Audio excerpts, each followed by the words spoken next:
আজ আমি দুর্দান্ত স্বাদের একটা চাটনি রেসিপি নিয়ে আপনাদের সামনে চলে এসেছি। এই চাটনিটা দেখতেই পাচ্ছ কত সুন্দর একটা রং হয়েছে, আর এটা খেতে হয় কিন্তু দুর্দান্ত। এটা তোমরা রুটি পরোটার সঙ্গে যেমন খেতে পারবে, সেরকম আবার ইডলি ধোসার সঙ্গেও খেতে পারবে। এটা যদি একবার বাড়িতে বানাও তাহলে কিন্তু বারবার বানানোর অনুরোধ আসবে, এটা আমি গ্যারেন্টি দিয়ে বলতে পারি। চলো দেখে নেবে রেসিপিটা আমি কি করে বানালাম। প্রথমেই আমি এখানে টমেটো নিয়ে নিয়েছিলাম, আর টমেটোগুলোকে আগে আমি খুব ভালো করে ধুয়ে নিয়েছিলাম। ধুয়ে নিয়ে একটা শুকনো কাপড়ে এগুলোকে মুছে নিয়েছিলাম, মানে বেশ ভালো করে একটু শুকিয়ে নিয়েছি যাতে জল না থাকে। এবার এই টমেটোগুলোকে আমি কেটে নেব। এইভাবে 4 টুকরো করে আমি টমেটোটাকে কেটে নিচ্ছি, আর সব টমেটোগুলোকে ঠিক এরকমভাবেই আমি কেটে নেব। নমস্কার বন্ধুরা, মৌমার্স রান্নারঙে আপনাদের সকলকে স্বাগত। আশা করি আপনারা সকলে ভালো আছেন। দেখো বন্ধুরা, আমি টমেটোটাকে কেটে নিচ্ছি, আর এই একইভাবে আমি প্রত্যেকটা টমেটো কেটে নেব। এবার সব টমেটোগুলো যখন কাটা হয়ে যাবে তখন কিন্তু এই বীজগুলোকে আমি বার করে দেবো। এই বীজগুলোকে আমি ফেলে দেবো। সমস্ত টমেটোর বীজ ফেলে দিয়েছি, আর একটা মিক্সিং জার নিয়ে নিয়েছি। মিক্সিং জারের মধ্যে আমি টমেটোটাকে দিয়ে দিলাম। এই টমেটোতে কিন্তু একদমই জল ব্যবহার করব না, এমনিতেই টমেটোতে অনেকটাই জল থাকবে, তাই এখানে জল ব্যবহার করার একদমই দরকার নেই। এতে দিয়ে দিলাম আমি 4টে রসুনের কোয়া, আর দেবো এতে পরিমাণ মতন নুন। নুনটা আমি এই সময় পরিমাণ মতন দিয়ে দেবো, আর পরে যদি দরকার মনে হয় তখন আবার অ্যাড করব। নুনটা দেওয়া হয়ে যাবার পর এতে আমি অ্যাড করব কাশ্মীরি মির্চ। কাশ্মীরি লঙ্কা গুঁড়োটা দেওয়ার জন্য এই চাটনির কালার কিন্তু এতটা সুন্দর আসে, তাই তোমরা অবশ্যই কিন্তু এতে কাশ্মীরি লঙ্কার গুঁড়োটা অ্যাড করো। এখানে আমি প্রায় ছোটো চামচের 2 চামচ কাশ্মীরি লঙ্কা গুঁড়ো অ্যাড করলাম। দিয়ে এবার এটাকে একটা পেস্ট তৈরি করে নেব। পেস্টটা যখন তৈরি করব তখন দেখে নাও ঠিক কেমনভাবে করতে হবে। এটা কিন্তু একদমই মিহি পেস্ট করা যাবে না, তাহলে আবার সেটা কিন্তু সসের মতন হয়ে যাবে। পেস্টটা কিন্তু এই যে দেখো এরকমভাবে করে নেবে। পেস্টটা এইভাবে করলে চাটনিটা কিন্তু খেতে খুবই ভালো হবে। পেস্টটা আমার তৈরি করা হয়ে গেছে। এবার আমি একটা কড়া নিয়ে নেবো, আর কড়ার মধ্যে আমি রান্নাটা শুরু করে দেবো। আমি তোমাদের ভালো করে দেখিয়ে দিলাম পেস্টটা কেমনভাবে করতে হবে। কড়াই আমি নিয়ে নিয়েছিলাম সাদা তেল। আজকের আমি এই রেসিপিটা সাদা তেলেই বানাবো। এখানে তেলটা একটু বেশি দিয়েছি, আমি প্রায় 3 চামচের মতো তেল এখানে ব্যবহার করলাম। তেলটা যখন অল্প একটু গরম হয়ে যাবে তখন আমি এর মধ্যে প্রথমে দিয়ে দিলাম ছোটো চামচের 1 চামচ বিউলির ডাল, আর দেবো 1/2 চামচ এখানে চানা ডাল মানে ছোলার ডাল, আর এর সঙ্গে দিয়ে দেবো 1/2 চামচ আমি সর্ষে। আমি এখানে কালো সর্ষে ব্যবহার করলাম। সর্ষেটা দিয়ে দেওয়ার পর গ্যাসের ফ্লেমটা কিন্তু মিডিয়ামে রেখে এই মশলাগুলোকে খুব ভালো করে ভেজে নিতে হবে। এরপর এতে আমি অ্যাড করে দেবো রসুন। আমি এখানে 4-5 কোয়া রসুনের কোয়া নিয়ে নিয়েছিলাম, সেটা আমি অ্যাড করে নিলাম। নিয়ে এবার এটাকে একটু নাড়াচাড়া করতে হবে যাতে এই সব মশলাগুলো একটু ভালো করে ভাজা হয়।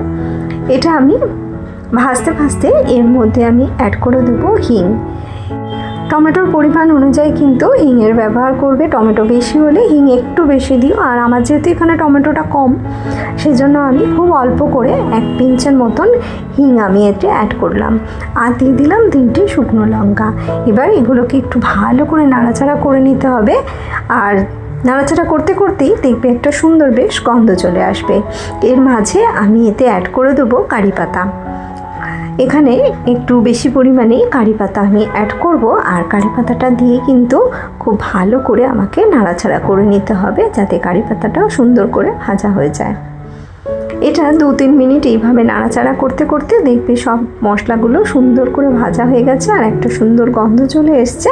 আর ঠিক সেই সময় যে টমেটোটা আমরা পেস্ট করেছিলাম সেটা আমি অ্যাড করে দেবো।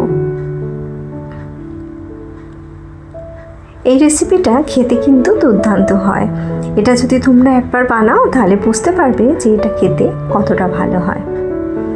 এইভাবে টমেটোর পেস্টটা আমি অ্যাড করে দিলাম, আর গ্যাসের ফ্লেমটা কিন্তু মিডিয়ামে রেখে দেবো, আর মিডিয়ামে রেখে এই মশলাটাকে কিন্তু খুব ভালো করে কষিয়ে নিতে হবে। এই চাটনিটা বানানোর সময় কিন্তু একটু সময় নিয়ে চাটনিটাকে বানাতে হবে।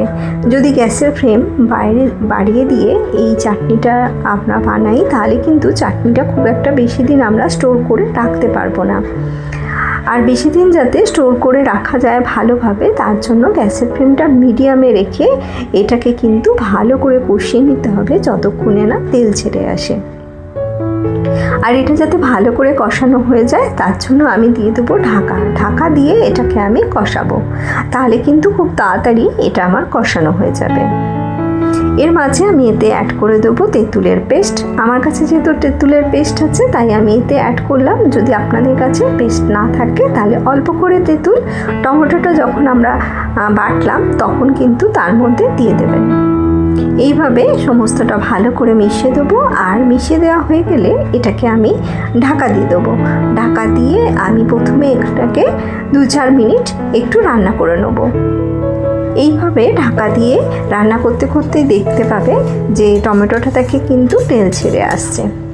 দেখো আমি ঢাকা খুলে নিয়েছি, আর ঢাকা খুলে নিয়ে আরও একবার এটাকে নাড়াচাড়া করে নিচ্ছি। বন্ধুরা, যারা আমার চ্যানেলটা নতুন ভিজিট করছো তাদের কাছে অনুরোধ করব তারা আমার চ্যানেলটা সাবস্ক্রাইব করে নিও। আর পুরনো বন্ধুদের জন্য রইল অনেক অনেক ভালোবাসা। এতে আমি অ্যাড করে দিলাম ধনে গুঁড়ো। আমি ছোটো চামচে 1 চামচ ধনে গুঁড়ো এতে অ্যাড করেছি। আর ধনে গুঁড়োটা অ্যাড করার পর এটাকে আমি খুব ভালোভাবে মিশিয়ে নেব। আবারও ভালোভাবে মিশিয়ে নেওয়ার পর এটাকে আবারও ঢাকা দিয়ে দেবো আরও 4 মিনিটের জন্য। এইভাবে ঢাকা চাপা দিয়ে রান্না করতে করতেই কিন্তু চাটনিটা আমার তৈরি হয়ে যাবে। দেখো 4 মিনিট পরে আবার আমি ঢাকা খুলে নিচ্ছি। দেখতেই পাচ্ছ জলটা আমার অনেকটাই শুকিয়ে আসছে আর চাটনিটা কিন্তু রেডি হয়ে যাচ্ছে।